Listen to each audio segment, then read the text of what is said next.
കോൺഗ്രസ് രാഷ്ട്രത്തിന്റെ ശത്രുവാണ് അർബൻ നക്സലുകളും ISIയുടെ ആൾക്കാരുമെന്ന് ഇപ്പോൾ കോൺഗ്രസിലുള്ളതെന്ന് ഭാരത് രക്ഷാ മഞ്ച്. ഡൽഹിയിൽ ജനം ടിവിയോട് സംസാരിക്കവെയാണ് ഭാരത് രക്ഷാ മഞ്ച് നേതാവ് സ്വാമി സഞ്ജീവ് പ്രകാശ് യോഗി കോൺഗ്രസിനെ രൂക്ഷമായ ഭാഷയിൽ വിമർശിച്ചത്.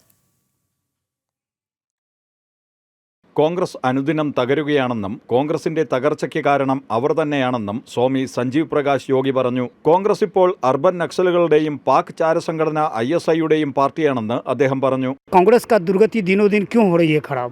क्योंकि इसका कारण है वो राष्ट्र विरोधी है और कांग्रेस पार्टी ही जो है वो कांग्रेस नहीं है जिस कांग्रेस को अर्बन नक्सलाइट की पार्टी बनी हुई है और कांग्रेस के अंदर में सारे ISI के लोग और कांग्रेस ആഭ്യന്തര മന്ത്രാലയത്തിലെ മുൻ അണ്ടർ സെക്രട്ടറി RVS മണി നടത്തിയ വെളിപ്പെടുത്തലുകൾ ചൂണ്ടിക്കാട്ടി അദ്ദേഹം കോൺഗ്രസ് കാവി ഭീകരവാദമെന്ന പുകമറ സൃഷ്ടിക്കാൻ ശ്രമിച്ചവരാണെന്നും പറഞ്ഞു. जो मुंबई ब्लास्ट हुई थी उस समय में वो भगवा आतंकवाद के नाम पे उसने एक खेला था, लेकिन उसकी खेल पकड़ी गई.